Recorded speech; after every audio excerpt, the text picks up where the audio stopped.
Vienen los inviernos y los veranos van. Los años se suceden a los años, pero en la vieja granja de los Tomden pasan todas las noches y entran en las casas con sus pasos calladitos. Las estrellas brillan en los cielos y hace mucho frío. La gente se guarece en sus casitas y atiza el fuego de la chimenea. Todos duermen en esta granja solitaria, todos menos uno. El invierno es largo, oscuro y frío. A veces el Tomten sueña con el verano. Van y vienen los inviernos, van y vienen los veranos. Las golondrinas pronto vendrán. Astrid Lindgren, escritora suecia. Con este pequeño cuento les damos la bienvenida a todas ustedes y a todos ustedes a Lectura y Bibliotecas, sus protagonistas. Hoy estamos con una invitada muy especial, muy amiga mía, la mejor del mundo mundial, y van a pasar un rato muy ameno. ¿Cómo estás, Lucila? Buenas tardes a todos, muchísimas gracias. Hola, buenas tardes. Estoy encantada de verlos y les agradezco mucho la oportunidad de poder compartir algunas cosas de lo que hemos vivido en este tránsito de bibliotecólogos. Lucila Martínez de Jiménez, o Lucila Martínez Cáceres, o Lucila Martínez Calvi. Ella nos dirá cómo nos vamos a enfocar. Es una de las primeras embajadoras de la bibliotecología en Colombia. Nació en una ciudad de gente muy fuerte, Bucaramanga, Colombia, bajo el signo Tauro, un 26 de abril. Por poco nos nace el 23 y la tenemos que celebrar más. Es bibliotecóloga de la Escuela Interamericana de Bibliotecología de la Universidad de Antioquia. Hizo su maestría en Ciencias de la Información en el Pratt Institute de New York.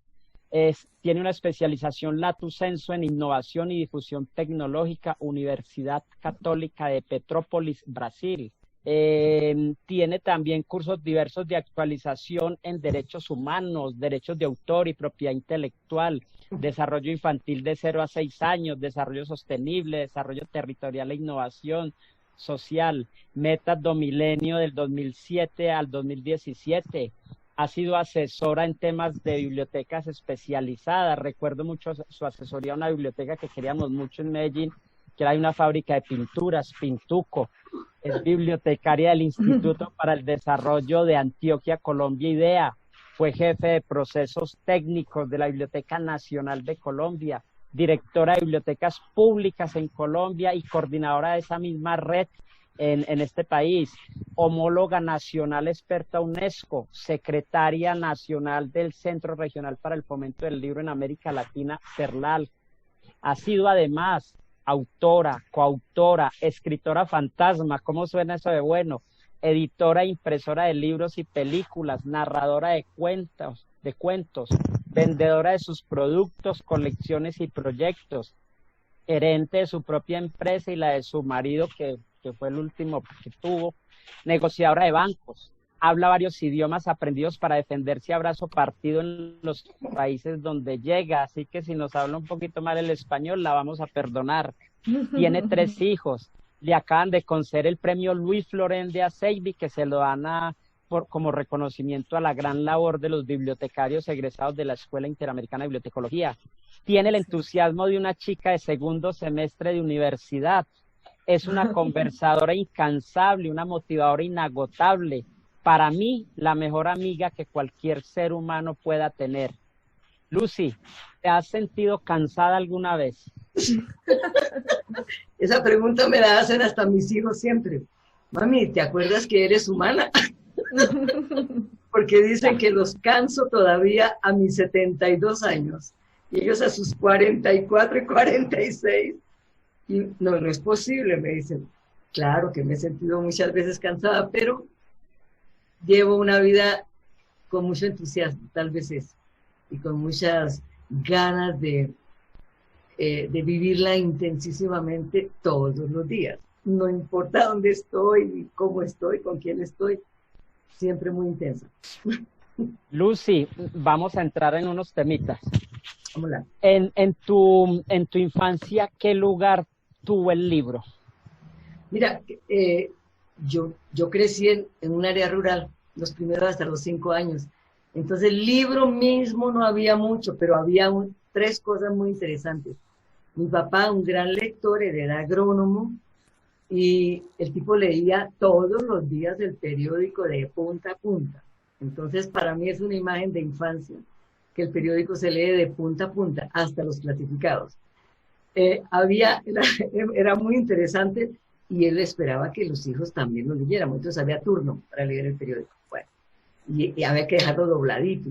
Había una cosa de simbiosis con una cosa que era la lectura, más que el libro, era leer. La segunda cosa que había es que él nos alfabetizó, él nos enseñó a leer cuando éramos chiquitos, allá en el campo, como era, pero el tipo le había estudiado para hacerse padre, entonces sabía muchas cosas. Entonces él nos enseñaba, nos alfabetizó enseñándonos las orígenes árabes, latinas, griegas, no sé cuánto de las palabras, y con eso nos iba explicando el mundo, la vida, nos iba dando una visión muy interesante. Hoy la veo así, ¿no? Pero nosotros éramos bien diferentes siempre. Cuando llegamos a la escuela, pues éramos lectores, ¿no? Ya de 6 años y 7 años. Y la segunda cosa, mi mamá era una gran modista.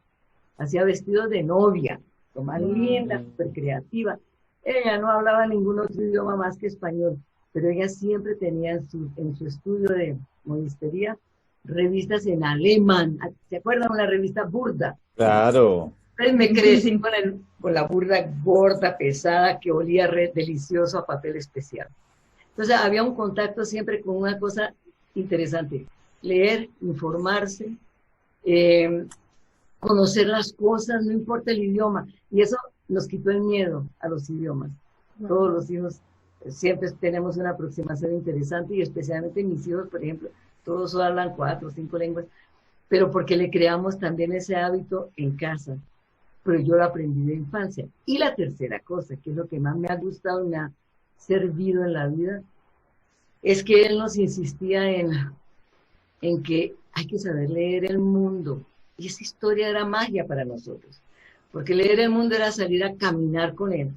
Y entonces leer las hojas, los árboles, el tamaño del árbol, cuánta luz entraba por cada... No, impresionante. Nosotros leíamos el paisaje, los cambios de clima, los cambios del suelo. Por eso es que yo creo que ustedes van a ver que mi historia tiene siempre que ver mucho con esa relación con la agricultura, con el campo y con la ciudad.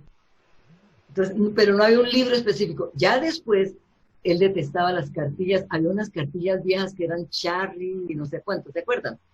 Las cartillitas pero a él le encantaba la alegría de leer, se llamaba la cartilla, y nosotros aprendimos mucho con la alegría de leer. Entonces, esos eran mis libros, fueron esos de infancia. Después, ya en la escuela, El Principito, que inclusive la edición del Principito que teníamos aquí, 1960, de Gastón de Beducho. Linda, toda escrita, y ahí quien la heredó, mi hermana menor, que yo estoy en la casa de mi hermana menor, yo le llevo muchísimos años, que ya fue a Cuba, pues ella la ve, dice, este libro todo rabiscado, ¿está viendo?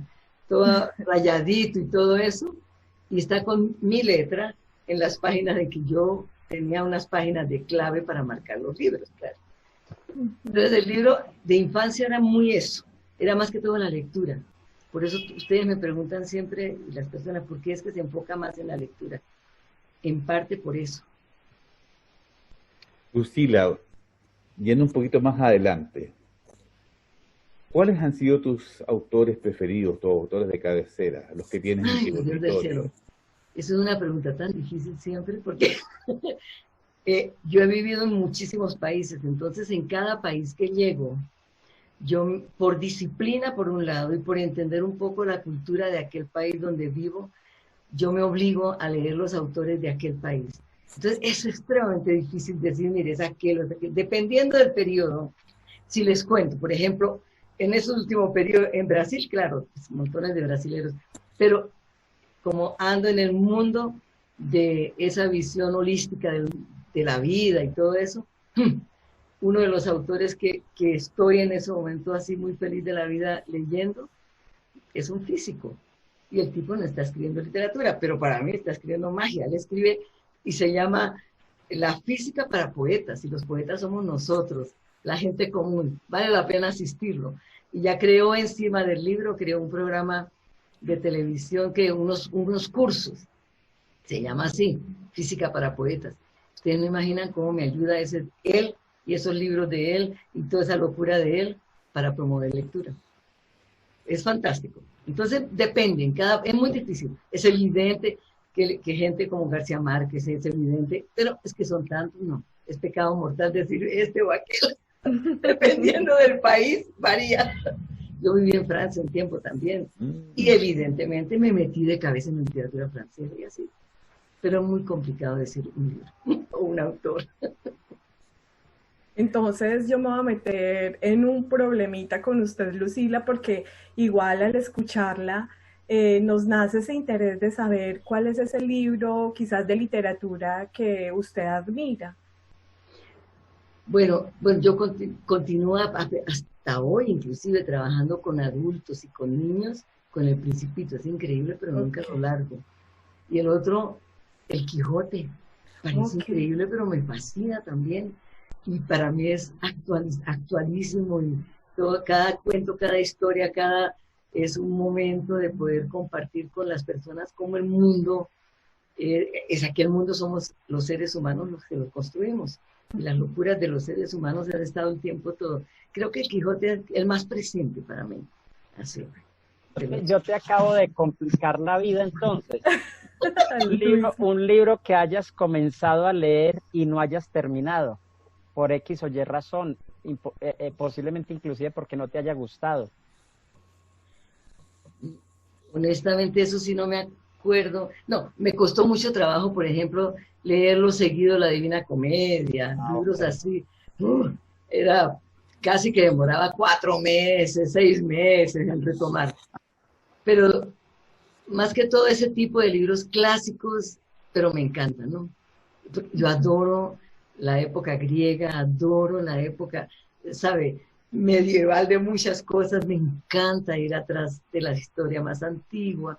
Entonces, es una mezcla total, y a veces, pero me cuesta trabajo a veces, porque también vivo corriendo. He vivido una vida tan intensa que corro mucho para allá y para acá. En los viajes he aprendido no solo a leer los libros, pero a escucharlos, porque a veces ya los ojos se me cansan cuando viajaba por tierra, pero los escucho. Audiolibros para mí son grandes amigos también. Ahí escojo siempre los libros más cortos, ¿no? Por ejemplo, la grande mayoría de García Márquez los he leído así, cortos en viajes, por ejemplo. Menos 100 años de soledad, claro. Lucila, a ver si ahora nos descomplicamos un poco o nos complicamos aún más todavía. Están empeñados en complicarme. No. ¿Cómo te metiste en esto tan raro que llamamos bibliotecología? Ay, sí, eso fue una historia interesante. Y yo de Bucaramanga, y la escuela de Medellín. Bueno, sí. Cuando yo estudié en la escuela normal de Bucaramanga, soy maestra, profesora, y adoro ser profesora. Y una cosa interesante es que había en esa época, las escuelas yo siempre he dicho que la educación pública en Colombia era magnífica. Tengo los mejores recuerdos en mi época y los mejores, las mejores memorias de mis profesores, como gente que impactó mi vida definitivamente. Me acuerdo hasta hoy de la forma como nos recibían los profesores. Bueno, entonces tengo un vínculo con la escuela inicial muy, muy fuerte. Pues allá en aquella escuela normal, un poco antes de terminar, era un nivel técnico que hacíamos allá, llegó una de esas conferencias de orientación vocacional que existía en la época, yo no sé si existe todavía, y llegó el poeta Jorge Rojas, no van a creer, el poeta Jorge Rojas, que en la época estaba comenzando a ser director de Colcultura, con otro tipo, Julio Aguirre, que era de Cali, y ellos nos hablaron de esa cosa, que bibliotecología, que era la profesión del futuro, nos habló mucho de la valorización del conocimiento, del saber, y que tendríamos capacidad de poder ayudar a la humanidad a mejorar sus niveles de lectura y de todo eso. Yo me encanté con esa, pero pues yo era una familia muy pobre, pues, soñar venirme a Medellín, eso era para nosotros pues la meca, ¿no? Y yo, pero atrevidísima siempre fui. Y en la escuela yo dirigía una cosa que yo me inventé, que era la asociación de amigos de la escuela. Y entonces, con ese motivo, pues yo tenía siempre lugar especial en las reuniones de los invitados. Entonces la directora me invitó, lógico, para la despedida de los conferenciantes. Y yo no perdí la oportunidad de decirle, mire, adoraría estudiar eso, pero no tengo la menor condición económica. Díganme cómo hago. Ellos no me dijeron nada en el momento, pero la directora me dijo y me pidieron todas las informaciones, su boletín escolar de todos los años. 2 meses después, no me pregunten cómo, yo recibí una beca. La Universidad de Antioquia me esperaba con beca para estudiar bibliotecología. Y mi compromiso era estudiar medio tiempo, tenía que organizar los horarios de aulas, de clases, medio tiempo. Y medio tiempo trabajar con el director de la escuela, con el doctor Luis Florén. Y eso para mí fue una bendición, porque yo aprendí con ese señor cosas increíbles. Yo creo que soy una magnífica referencista gracias a él también. Y referencista de la vida, en todo sentido. Él me abrió así los ojos. Él no me orientaba para la bibliotecología, él me orientaba para el mundo. Y cómo uno podía realmente, bien informado y sabiendo accesar las fuentes de información, pero siendo con una curiosidad extraordinaria, y yo la tenía mucho, siempre la he tenido, podía de verdad, era infinito el mundo. Él nunca me hablaba de que, mire, un bibliotecólogo tiene que hacer esto. No. Él me mostraba un mundo de posibilidades muy grandes y increíble. Cuando estaba en el 2º año, él se atrevió a proponerme para ir a trabajar en el IDEA. Bueno, yo hacía los finales de semana para ganar algún dinerito en Pintuco. Es que organizaba aquella centro de documentación, qué locura. En la época lo importante eran centros de documentación y bibliotecas universitarias. Biblioteca pública, eso no valía nada. Biblioteca escolar, ni pensar. Pero mi foco era pública y escolar. Pero igual yo aceptaba cualquier trabajo que me diera algún dinero. Pero él me llevó a una reunión súper interesante en el IDEA, que estaban iniciando muchas obras en el departamento de Antioquia de infraestructura. Y yo aprendí ahí a entender el mundo de él. Y en esa reunión me hicieron una propuesta tan loca de que hacerles un centro de documentación. Y eran puros ingenieros, arquitectos y todo eso. Y bueno, ok, yo acepté el desafío porque el doctor Florén dijo en público ahí que él me iba a ayudar y todo, ok. Pero antes de terminar la reunión yo les pregunté, les dije, pero venga, ustedes me están diciendo que es un centro de documentación, pero ustedes todos no son universitarios. Sí, claro, somos profesionales. Ah, bueno, entonces todos saben usar fuentes de información, saben dónde están los libros.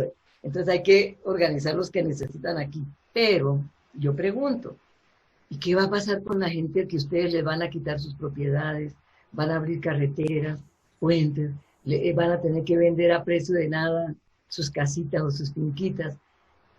¿Qué han pensado para informarlos a ellos? Ahí fue el link, ahí con eso me contrataron. Y con eso comencé a ayudar el concepto de la red de bibliotecas públicas de Antioquia, que ya estaba con Mari Álvarez, que adoro, una persona extraordinaria. Ya estaba trabajando, bueno, ahí yo fui la gran aliada de María Álvarez a partir de ahí para la red de antioqueña. Ok. Lucila, yo tengo aquí una inquietud y me gustaría mucho desde su mirada, desde su formación, que nos contara cómo se puede complementar la formación de maestra con el ejercicio de la bibliotecología. ¿Qué nos podría usted decir frente a eso? Bueno, creo que hay una cosa fundamental. Claro, yo llegué a maestra porque quería ser maestra, no porque no había... Igual en la bibliotecología ven que también llegué porque me entusiasmó. Pero cuando en la escuela normal, cuando salí, hay una cosa que para mí salió así muy clara por toda la orientación que me dieron, y era que inclusive yo lo resumo mucho en un versito de Rabindranath Tagore, ¿se acuerdan? Bueno, eso era el maestro de nosotros también ahí. Decía, yo dormía y soñé que la vida era alegría. Eso nosotros lo trabajábamos mucho en la escuela. Me desperté y vi que la vida era servicio. Y serví y comprendí que el servicio era alegría. Yo salí con esa mentalidad de profesora y adoro eso. Porque yo creo que yo vine a este mundo para eso. Claro, para vivir intensamente, porque adoro disfrutar de todo en la vida, de todo. Una buena Pero para vivir con esa intensidad y de verdad para servir. Siempre, no le veo ni un sentido, ¿sabe? El sentido de mi vida siempre tiene que ver con servicio. Bueno, y cuando llegué a la bibliotecología, como ya les dije, el doctor Florén y los profesores de la universidad me ayudaron mucho, como que a entender cómo se abren las alas de la imaginación, cómo entender un poco más qué es creatividad. Me acuerdo muy bien que el profesor de filosofía de la época, me ha encantado siempre, él nos decía eso, acuérdense que creatividad no es solamente un talentico que uno tiene, decía así, no es que le gusta y sabe tocar o cantar o hacer bordaditos, él era muy irónico, pero creatividad es una suma de muchas cosas y requiere disciplina, información, era muy interesante. Entonces, eso me abrió a mí, digamos, el entendimiento, yo creo, de cómo juntar las dos cosas. Para mí la bibliotecología no tiene límites, es infinito el mundo que nos ofrece. Así es. Lucila, pensando en nuestros colegas, los bibliotecólogos y bibliotecólogas, tú has trabajado con muchos. ¿Cuáles para ti son los imprescindibles, como dice Bertolt Brecht? También es complicado. Bueno, yo tengo, vamos, Luis Florén fue muy interesante para mí, pero es que me da una cosa, un pesar dejar a veces a alguien por fuera. Pero creo que Luis Florén fue marcante para mí, fundamental, porque yo estaba muy iniciando, era muy joven. De verdad, fue una persona muy importante. Hay una persona que era cubana, ya murió, Marta Tomé, que claro. ¿Se acuerdan quién conoció la escuela en la época? Marta fue conmigo extraordinaria. Ella me mostró otro mundo de la bibliotecología. Porque viendo que me encantaba la vida, disfrutarla, etc., Marta fue la persona que inclusive me conseguía boletas y todo, que me introdujo en la vida de la música, de las óperas y todo, porque eso era muy caro en la vida. Pues ella me invitaba a las óperas y me conseguía entradas. y con Marta discutí. Marta fue la primera persona internacional que me ayudó mucho a enfocar el trabajo a las bibliotecas públicas. Porque ella fue la primera que creyó en el primer proyecto que nosotros presentamos de cómo iniciar una red de bibliotecas públicas en Colombia. Estoy hablando en los años de Matusalén, no había nada. Y ella nos ayudó a conseguir dinerito y todo eso, y hicimos los primeros, no, un montón de locuras, ni vale la pena contar, pero los primeros pasitos, hasta la catalogación centralizada, la selección centralizada para las primeras 400 bibliotecas ahí. Eso Marta nos ayudó mucho, y ella nos ayudaba mucho a entender la profesión. Ella era una persona muy interesante, era muy culta y así, enérgica también para trabajar con nosotros, nos entusiasmaba, y era cubana. Y eso nosotros teníamos un encantamiento especial con ella. A nivel nacional, yo debo confesar que yo admiro profundamente dos personas que en mi época, admiro muchos, pero en mi época fueron fundamentales. Una fue Julialba Hurtado, que ustedes se acuerdan, tan divina, tan linda. Ella era mismo de bibliotecas públicas y escolares. Entonces, con ella aprendimos muchísimo, yo aprendí mucho sobre cómo tendríamos que luchar la vida entera por integrar de alguna forma esos dos servicios, y yo lo hago. Trabajo en todas partes así. Cómo junto esas cosas todas. Y la otra que yo trabajo muy bien con ella y que me encanta y que discutimos conceptos y todo, que es más reciente, Belén Martínez, allá en España. Hace casi 20 años que yo colaboro con ella. Desde hace casi 20 años que somos aliadas de muchas cosas. Nunca hemos divulgado ni nada, porque igual ella como yo no nos gusta divulgar esas cosas, pero yo adoro la intimidad mía, ¿saben? Entonces ustedes ven que no encuentran nada mío por ahí. Ahora es que la gente ha divulgado, pero a mí no me gusta divulgar. Eso me parece, adoro ese filósofo Byung-Chul Han, Claro. Sí. Porque Está muy de estamos moda. diciendo, claro, porque ahí y yo concuerdo con él 100%, lógico. Esa sociedad de la tal Cansa. transparencia y del cansancio ¿no? No, adoro él. Entonces, y estoy muy en la línea de él. Por eso, con las redes sociales, yo soy hiper cuidadosa.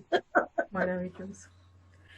Lucila, ahorita usted nos decía que la bibliotecología tenía muchísimas posibilidades y yo siento que podemos hacer tanto dentro de la bibliotecología y personalmente me gustaría mucho saber cuáles usted, esos haceres, cuáles usted ha desempeñado y cuáles no, a partir de conocer pues como todo su currículum y todo su bagaje profesional. Cuéntanos un poco sobre eso, qué es lo que usted ha desempeñado, cuáles no.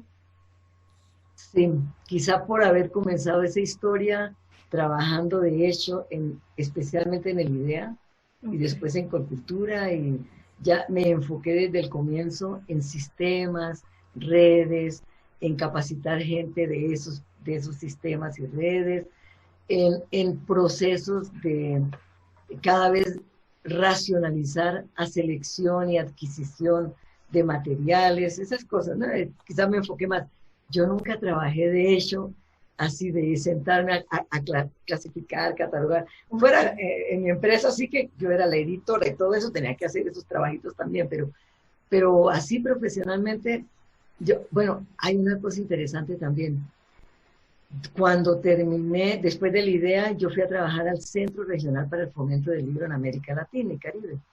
Y en esa época que yo entré al CERLAL, el énfasis era cómo fortalecer la industria editorial de América Latina y darle una identidad latinoamericana.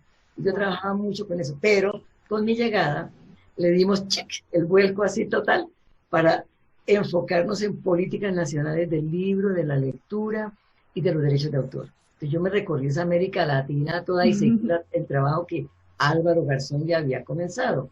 Entonces quizá una de las cosas que es curioso que sea un bibliotecólogo, pero que me honra mucho es haber contribuido con la totalidad de las legislaciones de derechos de autor de todos los países de América Latina. Así, de haberme ido y hospedado en las casas de los presidentes, como en República Dominicana. Esas cosas no se deben comentar. Pero era el centro de la piratería, ¿se acuerdan? En la década de 70 y 80. Claro. Y a ir retransformando toda esa realidad. Yo me siento que hice unas contribuciones interesantes por mi forma de ser tal vez o por la forma como me importaba siempre y me metía con todo el mundo, los empresarios, los políticos, y mostrarles que era importante que América Latina no tuviera esa imagen de ser países piratas. Y por ahí. Entonces esa es una cosa que me gusta mucho recordar que hice como bibliotecóloga. Y ahora el orgullo mío personal, muy personal, es que de verdad yo creo piamente, firmemente, en que nosotros podemos ser de verdad agentes de transformación social y de desarrollo sostenible. Sí. Eso lo creo firmemente y lo demuestro por todos los lados. Y es lo que hago. Ahora lo hago, inclusive en muchos lugares lo hago voluntariamente, porque infelizmente donde más lo necesitan, no tiene ninguna atención por parte del gobierno respectivo, no tienen ni un recurso. Y si uno dice, no, yo llego a comunidades que me dicen, no, pero ahora va a cambiar. Digo, sí, bueno, ¿y cuántos años hace que tiene el proyecto? No, pues hace 30 años. Madre, ¿y cuántos años más va a esperar? Ya, ok, pues 30 años. ¿Y por cuántos gobiernos pasó? No, porque fulanito. No entren más en esas historias. Entonces, los enseño en esos momentos, vamos a buscar aliados, recursos que no son gubernamentales. Y ahí me he especializado mucho en los últimos 15 años en ayudar a que hagamos esa otra misión que yo creo que es nuestra también, que puede ser, pues yo la he aplicado. Y es que somos referencistas, ¿cierto? Sabemos, mi ex suegra antigua, la del primer matrimonio, decía, no, pues tú sabes dónde ponen las garzas, dónde colocan los huevos. ¿Sabes todo? Pero lo que hice fue, lo que trabajo así es, ¿dónde están las fuentes de financiación? ¿Cuáles son los condicionantes para que eso sea posible? ¿Qué es lo que la comunidad tiene que demostrar y los profesionales que están actuando? Y no tienen que ser solamente bibliotecólogos. es necesario que sean equipos multidisciplinarios, sin duda ninguna. Ok, entonces con eso me hace creer de verdad que podemos hacer desde muchas fuentes agentes de transformación. Adoré un testimonio que en el día de la ceremonia del premio, una señora brasileña, no sé si ustedes lo vieron, lo escucharon, me emocionó enormemente porque, uy, ella demostró que de verdad somos agentes de transformación. No, es un caso lindo de contar, pero pues le llevaría tiempo aquí, pero de alguien que no creía nunca, jamás, en ese tipo de trabajo del diálogo social, la posibilidad, y de ellos como ciudadanos, ellas propietarias de unas tierras, en un lugar de aquellos donde yo me meto, que eso es pobreza total, pero que tiene agricultores, que tiene posibilidades de proteger las bosques, allá se llama Mata Atlántica, y etcétera. Y ella fue entrando así, se demoró casi 6 años, pero hoy es la líder de aquella sociedad, en donde ella que lidera los procesos de formación de bibliotecas rurales, no es ni bibliotecaria ni nada de eso, no. Maravilloso. Es impresionante, el testimonio de ella es lindo, porque dice eso, con la llegada del trabajo de Lucila, más o menos así dice, todos hemos sentido que somos capaces, tenemos esperanza y que tenemos que saber organizarnos, saber trabajar juntos, formar lectores. Ella lo dice, yo ya lo bibliotecaria. Le llevó todos esos años. Y ellos se inventaron, un programa que no fui yo juro por Dios que no fui yo, que son las pequeñas bibliotecas rurales que las llaman de geladeiras culturales, neveras culturales. Claro. Entonces, es una belleza. Entonces, mire, esas cosas me emocionan, por eso cada vez más trabajo menos con gobiernos, ni con políticos, ni pensar. Pero con la gente de la sociedad, adoro trabajar. Sociedad civil organizada, y trabajo con la metodología de Agenda 21, que es lo que crea el diálogo social. Entonces, de eso no somos sí agentes de transformación social. Lucy, pero está bien, el rol de nosotros entonces se puede plantear como agentes de transformación social, pero infortunadamente nosotros no todos tenemos las mismas actitudes y aptitudes, y afortunadamente la bibliotecología tiene muchos más roles. Y fuera de eso, hay un punto muy bueno que pones, y es que las debilidades de nosotros pueden funcionar con las fortalezas de los demás, o sea, el trabajo en equipo. Mi pregunta es, pero entonces, ¿cuáles son las capas? Podríamos estar hablando que hay unas capas de agentes sociales, que habrá unos más fuertes, que habrán otros menos fuertes, y quienes van a hacer otras labores que no son necesariamente de agentes sociales y que necesita la bibliotecología. Sí, sí, exactamente. Claro, son muchos roles que podemos tener. Por ejemplo, yo creo que uno de los roles nuestros es ayudar a formular políticas públicas. Así es. Es muy importante, Me encanta. es fundamental, pero nos falta tal vez una formación en las escuelas, muy en esta dirección. Pues, ¿no? Eso es un rol muy interesante. El otro es, claro, fuera de la lectura, el otro yo creo es propiciar esa aproximación entre el conocimiento científico y entre el conocimiento empírico que ayuda de verdad al desarrollo sostenible. Y voy a dar, ¿por qué me refiero a eso? Porque adoro los físicos, porque trabajo mucho con ellos. Cuando llegamos al Brasil, que decidí irme en 1984, cuando llegamos a Brasil con mi esposo, yo lo primero que hice fue identificar cuáles eran los vacíos de información para niños, y encontré que no había ni una publicación científica para niños. Entonces nosotros criamos la revista, él y yo, mi esposo y yo, Ciencia Hoy para los Niños, copiado el modelito de Cuclí Cuclí de Colombia, que desapareció en Colombia, pero la nuestra no hay. Y creamos Ciencia Oye las Crianzas, se llama ya. Pero el objetivo nuestro no era responsabilizarnos toda la vida de la revista, era crear la conciencia en las instancias de gobierno, en aquella época sí fue, y en la conciencia en el mundo de la sociedad científica, de que no había posibilidades de que en la sociedad, pues, creciese y realmente se desarrollase si no hubiera un trabajo muy intenso de divulgación científica, de información, de creación de textos propios. De ahí yo qué hice yo, buscar bibliotecarios, para buscar con ellos, levantar todas las informaciones que había y los contenidos disponibles y lo que faltaba. Y faltaba de todo. Y ahí fuimos nosotros con ese grupo de bibliotecarios de universidades. Yo creo que el papel del bibliotecólogo universitario está a veces muy desperdiciado porque tal vez él no se ha dado cuenta de la gran importancia que él tendría en ayudar a unir esos mundos del conocimiento científico, de las políticas públicas y de la necesidad de información de la sociedad que está desarrollándose. Así es. De todos los proyectos que tú has liderado, has creado, ¿cuál crees que es el más importante, el que te marcó para siempre? Bueno, yo diría en primer lugar el haber creado las bases de la Red Colombiana de Bibliotecas Públicas me llena así de satisfacción. Y yo adoro una cosa en la vida, adoro que los alumnos superen sus maestros. Entonces cuando veo todos mis alumnos, maravillosos, que están haciendo cosas increíbles en muchos lugares, eso me llena de orgullo. Porque digo, bueno, algún granito de arena planté.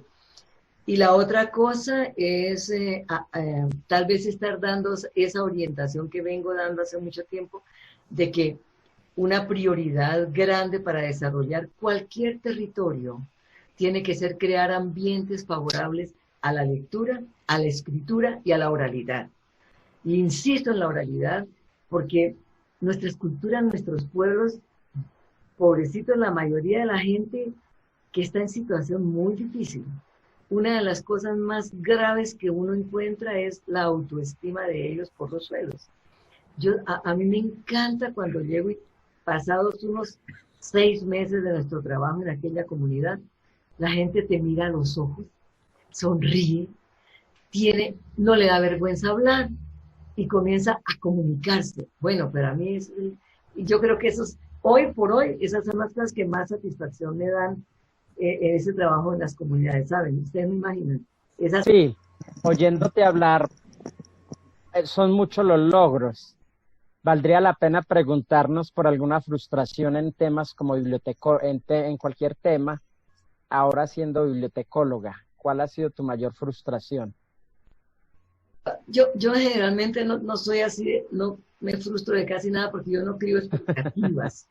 O algo que hayas querido hacer y no has podido hacer hasta el momento. Sí, sabe que bueno, tal vez es convencer a mis propios colegas de que el trabajo de ser bibliotecólogo es mayor de lo que ellos hacen. Ah, ok, bonito eso. Esa es una frase de epígrafe que podríamos usar. Sí. Convéncete de que lo que tú haces, que la disciplina en la que tú trabajas es mayor de lo que tú haces. Sí. Mis seminarios se llaman en portugués, permítase ir além. En español, permítase ir más allá. Claro. Okay. Arriésguese. Claro.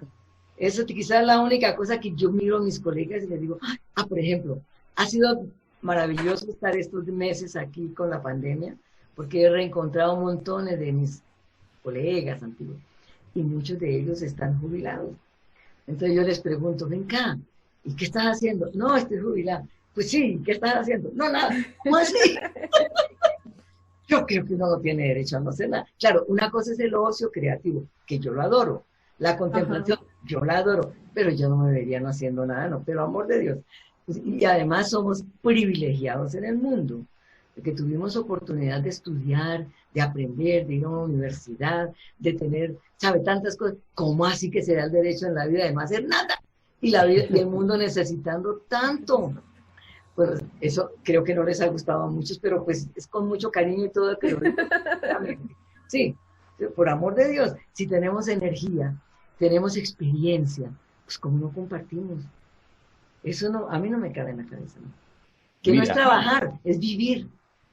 Así Muy es. bien. A mí me encantó lo que dijiste de ir más allá. Sí. Siempre más allá. A ver, ¿qué te parece esto? ¿Qué te parece transformar las bibliotecas universitarias en bibliotecas abiertas a toda la comunidad? Mm. Miren, inclusive, les cuento mi experiencia. Ustedes vieron ahí que yo coordiné por varios años Cátedra de la UNESCO Ciudad y Medio Ambiente en Brasil, que era eso. Era mi convicción de que las universidades y las bibliotecas universitarias tendrían un trabajo adicional maravilloso en las comunidades. Miren, cuando nosotros elaboramos la Agenda 21 con la comunidad, se publica un volumen lindo, maravilloso y todo, con un diagnóstico que la propia comunidad levanta. El gran esfuerzo era cómo atraer la universidad, las universidades vecinas a aquella comunidad, los estudiantes de bibliotecología, los profesores, meninos, qué cosa más difícil. No, porque, no, terrible. Para que ellos ayudaran a que se fuera más técnicamente elaborado el trabajo, ¿sabe? Y segundo, para que se aproximaran de verdad a la realidad en torno de la universidad en que estaban. Bueno, lo logramos muy poco y casi siempre tuvimos que pagar de los recursos que traemos a hacer. Todo bien, ok, pagamos. Pero ahí aprendí que lo que sería muy interesante, yo creo que es fundamental que la universidad se abra para las comunidades. Tiene que haber un intercambio, tiene que haber algún acceso. Ahora, cuál es la fórmula? No sé, pero algunas experiencias les puedo contar. ¿Qué hicimos a partir de esa experiencia con Agenda 21? Voy a mencionar una experiencia que adoro y que siempre hablo de ella, que es aquella región a 150 kilómetros de Río de Janeiro, donde más trabajo. Y yo vivo como a 300 kilómetros de allá, pero yo agarro y voy hasta allá. Son desde los 14 municipios que trabajamos, hay 3 que se destacan y es donde yo he enfocado más mi trabajo, que se llaman Silva Jardim, Casimiro de Abreu y Río Bonito. Ok, en aquellos 3 municipios existen ainda lo poquito que sobra de bosques de la Mata Atlántica. Y es el único lugar del mundo en donde existe el mico león dorado. Ah, muy bien. Entonces, ahí llegan científicos del mundo entero y no conseguíamos que las universidades nacionales llegaran. Entonces, eso se crearon montones de programas y hoy tenemos una realidad muy interesante, Luis. Gracias a que vinieron muchas universidades internacionales, ¿no? De Holanda, de Estados Unidos, de otros. Ahora hay varias universidades nacionales y hemos encontrado que el problema que hay para a veces colocar en práctica ese sueño de que la universidad abra sus puertas y se aproxime a la comunidad y la comunidad también aprenda cómo usar para qué, o las personas, o las informaciones, o qué es lo que vamos a utilizar de la universidad. Yo creo que más que todo el conocimiento que gira en la universidad, yo creo que, bueno, logramos entonces que algunos profesores de maestría y de doctorado entraran en nuestro cuento. Y ellos están yendo y llevando alumnos para asumir, digamos, para realizar como trabajo de práctica de la universidad algunas de las experiencias que aquella comunidad entiende como proyectos así interesantes, importantes, o que ellos ya iniciaron, pero que necesitan un apoyo, un soporte más conceptual. Entonces, están yendo a esas universidades. Entonces, ¿cuál va a ser el desafío de las bibliotecas públicas de América Latina? A ver, denos lucecitas para ver qué camino vamos a seguir. Yo sinceramente predico en todas partes que el camino es que nos repensemos como profesionales. ¿Qué queremos ser? ¿Para dónde vamos como profesionales? ¿Cómo es que sabemos trabajar en equipo? Siempre trabajo en equipo multidisciplinar. Ya les digo que adoro los físicos, los médicos. Sí. ¿Saben quiénes son? Luis Bernardo. Mis mejores promotores de lectura en los programas no son los bibliotecarios, no. Son los agentes de salud de la familia. Claro. Increíble. Ellos sí llegan a cada casita. Ellos saben decir exactamente cómo está la salud de aquel muchachito, la barriga de la mamá, lo que comen, cómo está organizada la casita. Esos son gente que conoce su comunidad. Entonces, ¿yo qué hago? Yo los capacito en promoción de lectura. ¿Sí ven? Entonces, ese es el otro camino. Claro. ¿Cuáles son los talentos de la comunidad que son verdaderos, autóctonos, potenciales promotores de lectura, de escritura. Es muy importante lo de escritura, yo insisto tanto, y los premios nuestros son todos de escritura, ¿no? Y los estimulamos para cuando hacemos concursos de escritura, los estimulamos para que se organicen a través de pequeños clubes de lectores.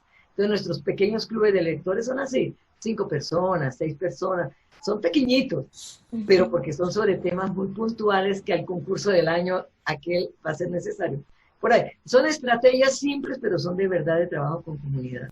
Eso es lo primero. Nosotros los latinoamericanos somos muy tímidos. Yo no veo propuestas colombianas casi allá, no veo que divulguemos las maravillas. Yo traigo gente a Colombia, de Colombia, de Brasil, de Francia, no sé qué, para ver, y ellos me dicen eso siempre.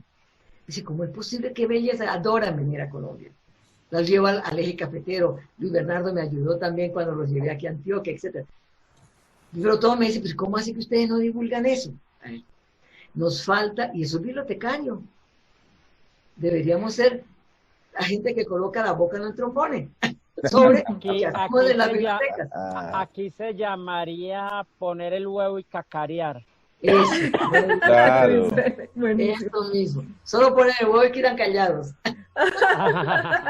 Huevos lindos, maravillosos. Entonces, yo publiqué un libro, bueno, de Hermann Hesse, divino, que se llama El huevo más fantástico del mundo. Lo conocen, claro, ¿no? Entonces, nosotros hacemos los huevos más fantásticos del mundo, pero no le mostramos a nadie. Eso puede ser un desafío para los bibliotecólogos. Eso sería una cosa para las escuelas de bibliotecología. ¿Cómo es que se cacarea? Lo que hacemos en las bibliotecas.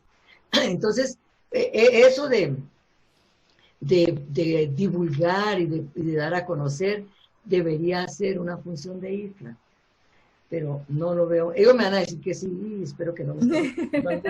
Pero siento mucho, pero yo ando por todo el mundo y no veo mucho eso. Veo las mismas personas paseándose por 3 o 4 años, las mismas personas. Nada, es un paseo de gente solo. Y algunas cositas de reglas y normas y no sé cuánto, no sé. Pero yo adoraría darle así divulgación a las personas que hacen acontecer. ¿No? Quiero hacerle algo, una pequeña pregunta muy corta, solamente una gran impresión. Lucila, cuéntenos qué impresión tuvo usted de recibir el premio Louis Florent, porque nosotros sabemos que dentro del gremio de bibliotecólogos en Colombia es muy importante en Latinoamérica porque es entregado pues por la Asociación de Egresados de la Escuela Interamericana de Bibliotecología, y así de manera muy corta, cuéntenos su impresión y qué piensa usted, porque pues cree que hasta ahora se lo entregaron, ¿no? Cuéntenos su emoción, porque con tanta experiencia. Bueno, primero, yo soy muy poco dada a cuestiones de premios, ya me escucharon, ni de premios ni de tener visibilidad como a título personal, no me gusta. A mí me han pedido varias veces que mandara informaciones y todo, y yo no atendía. Pero hace 2 años que vine a Luis Bernardo, cuando vine hace 2 años con la gente de Brasil y todo eso, varias personas de las asociaciones vieron que yo hacía esas cosas y entonces tuve oportunidad de encontrármelos con subsidio unos y otros aquí en Medellín. Y ellos me presionaron tanto que yo fui fui mandándoles. Pero ahora, el momento en que lo recibí, claro, fue súper emocionante. Imagínate, tenía más de 100 y tantas personas ahí conectadas y de toda América Latina. Y dije, caramba, es cierto. Bueno, siempre pienso, el granito de arena se creció. Y me dio mucha satisfacción saber que, bueno, que de todas maneras, pues alguna cosa importante había hecho y que la gente estaba no solo reconociéndolo, sino que había aprendido de alguna forma, ¿no? Sentía que podría dar continuidad a lo que había comenzado. Mucha alegría. Uno se siente extraño, ¿no? Se siente como tímido al mismo tiempo. Y extraño, pero claro, agradezco profundamente y los colegas fueron divinos todos. No, fue un momento muy especial. Y en pandemia fue una experiencia también curiosísima, esa todo por internet, pero me llegaron flores, hasta vino, digo, maravilla. Bueno, el vino no lo quedas debiendo. Lucy, una última para cerrar ahora sí. Eh, yo pues he tenido la fortuna de conocer muchos aspectos de tu vida. Hoy, por suerte, nuestros amigos de lectura y biblioteca, sus protagonistas, ya conocen mucho más de ti, esa faceta profesional. Hay una parte humana tuya que es increíble. Tú eres una estupenda, fuiste una estupenda hija, eres una estupenda mamá, pero fuiste una hermana increíble y lo has sido. Y para nadie es un secreto que tú prácticamente los tomaste de la mano, los cobijaste y con tus sueños y tu fortuna les hiciste una vida muy bonita, muy cómoda, en una ciudad difícil. Eres una mujer excepcional y te lo quiero decir públicamente, decirte el aprecio y la admiración. Y una persona con esas capacidades profesionales y humanas, ¿qué consejo le puede dar a estas nuevas generaciones de bibliotecólogos que se nos vienen encima? Yo creo que lo principal es que se sientan con mucho orgullo colombiano, ¿sabe? Mucho. Y segundo, con compromiso.